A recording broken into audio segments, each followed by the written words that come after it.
Hello, तो कहिए कैसे हैं मेरे सभी प्यारे बच्चे। बेटा आज हम रैंडम नॉर्टन ग्रामर बुक से chapter 10 comparison of adjectives part 2 करेंगे। इससे पहले हमने क्या सीखा था कि भाई एडजेक्टिव्स के 3 पार्ट हैं, positive, comparative and superlative. Comparative में हम देन का यूज करते हैं और सुपरलेटिव में हम द का यूज करते हैं, यही था ना। आज हम पढ़ेंगे थोड़ा सा डिफरेंट। आज बता रहा है भाई कि भाई कुछ ऐसे वर्ड्स होते हैं जिनका भाई क्या होता है बताइए। कुछ एडजेक्टिव्स ऐसे होते हैं कि जो जिनका मीनिंग कंफ्यूजिंग होता है, जैसे कि letter, letter, latest and last.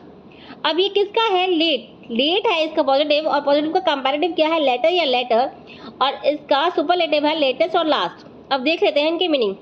बेटा पहले हम देखते हैं लेटर और LATTE का लेटर का।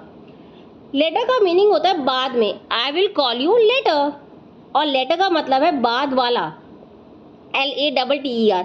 जैसे कि the latter part of the movie was boring, जो बाद वाला पार्ट था ना मूवी का वो तो बड़ा ही बोरिंग था भाई। Okay. And latest and last में लास्ट का अर्थ होता है आखिरी, और लेटेस्ट का मतलब क्या होता है भाई? नवीनतम। सी अगर मैं कोई आपको बना के दिखाती हूँ एक example, the last ruler of Mughal empire was Bahadur Shah Zafar, ठीक है। और नेक्स्ट सेंटेंस होगा लेटेस्ट का, अगर मैं बताऊँ तो what is the latest score. अब आइए देखते हैं यहाँ क्या क्या है हमारे कुछ sentences. He is later than I expected, I have not heard the latest news, मैंने तो कोई न्यूज सुनी नहीं। लेटेस्ट मतलब नवीनतम। The latter chapter are lacking in interest, बाकी जो वाले चैप्टर थे वो कैसे थे? उनमें भाई इंटरेस्ट बहुत कम था। The last chapter is carelessly latter, और जो लास्ट चैप्टर था वो कैसे लिखा गया? बहुत ही carelessly. Next one is elder, older, eldest and oldest.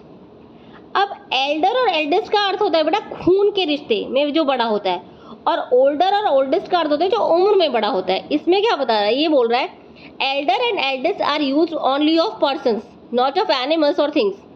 Elder और एल्डेस्ट जो कि खून के रिश्ते में बड़ा है वो पर्सन के लिए यूज हो रहा है, एनिमल के लिए नहीं, और थिंग के लिए भी यूज नहीं हो रहा है। And are now confined to members of the same family, ठीक है। और elder is not use with than, और फिर एक दूसरा रूल है कि भाई एल्डर के साथ भी हम देन का यूज नहीं करेंगे। Older and oldest are use of both person and things, और ओल्डर और ओल्डेस्ट जो है उम्र में बड़ा, वो हम पर्सन के लिए भी यूज कर सकते हैं और थिंग के लिए भी। जैसे कि John is my elder brother, ठीक है, या फिर हम बोल सकते हैं he is my elder brother. Next is Tom is my eldest son, सबसे बड़ा। He is older than his sister. See बेटा ओल्डर है तो हमने देन यूज करा है, एल्डर है तो हमने देन यूज नहीं किया है। Rama is the oldest boy in the 11. This is the oldest temple in the Kolkata. समझ में आ रहा है? In Kolkata, sorry. He is older than his friend. और he is my elder brother. Father and further. अब further का क्या होता है? FARTHER, इसका मतलब है दूरी में और अधिक। और further का मतलब क्या होता है भाई? इसका मतलब होता है और। Both father and further are used to express distance. दोनों ही distance को express कर रहे हैं। Further not father is use two means additional, जैसे कि भाई और जो बता रहे हैं वो फादर के लिए यूज होता है, और ये है फादर वो दूरी में और अधिक इस तरीके से। Kolkata is farther of further from the equator than Colombo. After this he made no further remarks, उसके बाद में उसने कोई भी और फर्दर रिमार्क्स नहीं बोला। I must have a reply without further delay, जैसे कि मैं बोल सकती हूँ इसके लिए she lives at the farther end of the lane, दूरी में या अधिक, ठीक है ना, इस तरीके से जो यूज हो रहा है FARTHER। और नेक्स्ट है I did not receive any further order, और इसके बाद मैंने कोई और ऑर्डर रिसीव ही नहीं किया है। नेक्स्ट है हमारा नियरेस्ट और नेक्स्ट। अब नियरेस्ट का जो मीनिंग है वो है सबसे नजदीक, और नेक्स्ट का क्या मीनिंग होता है? अगला। Nearest means the shortest distance away. Next refer to the one of the sequence of things coming one after the another. See Mumbai is the sea port nearest to Europe, ये क्या है? Distance बता रहा है। Where is the nearest phone box, phone box कहाँ है भाई? Nearest. Karim shop is next to the post office, my uncle lives in the next house. See nearest का अर्थ मैंने क्या बताया था आपको? सबसे नजदीक। Which is the nearest hospital. और नेक्स्ट का मतलब होता है अगला। The bank is in the next building. अब कोई पूछ रहा है भाई बैंक कहाँ है, तो उसने बताया कि the bank is in the next building.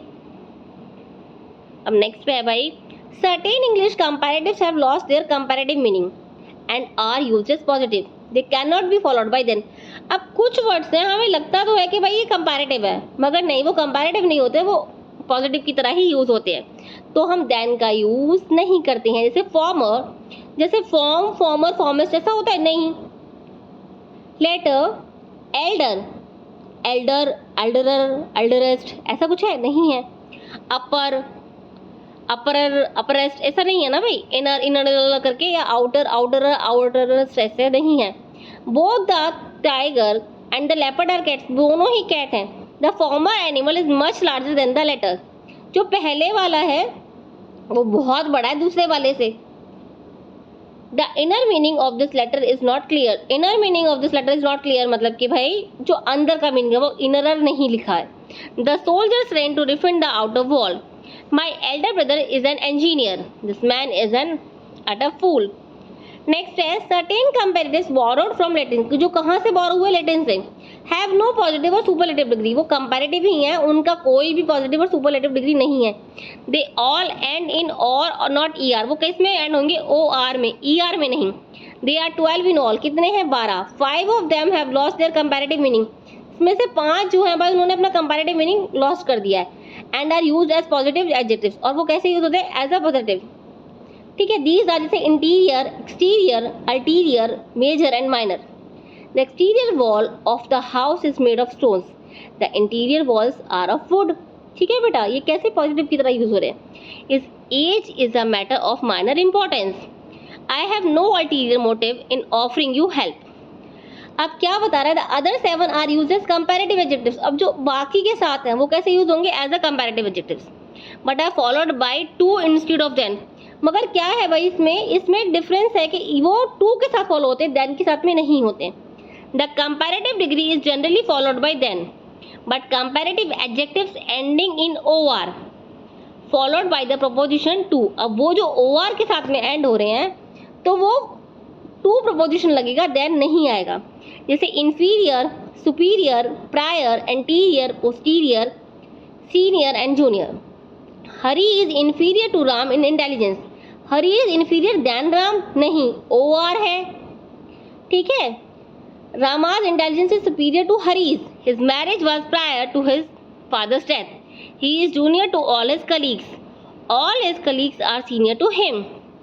अब adjectives expressing qualities that do not admit of different degrees can not strictly speaking compared, round square है बेटा, तो डबल स्क्वायर, फिर स्क्वायर जैसा होता है, स्क्वायर तो स्क्वायर है, राउंड मतलब राउंड ही है, राउंडर, राउंडेस नहीं, परफेक्ट मतलब परफेक्ट, इटर्नल, यूनिवर्सल है भाई, ये तो यूनिक है, यूनिकर और यूनिक सुना है हमने, नहीं।